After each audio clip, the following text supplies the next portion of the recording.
ওহো, এটা তো খুব খারাপ হয়েছে, আমার চোখেই জল চলে আসছে। হ্যালো স্যার, দিনু দাস লোনের কিস্তি না দিয়েই পরলোক গমন করেছে।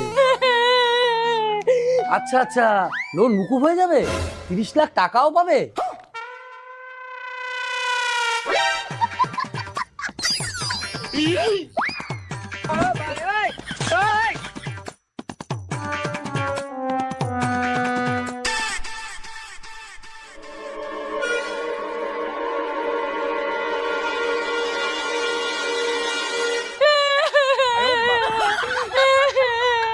স্যার একটু ভালো করে শুনুন না, 30 লাখ পাবো তো?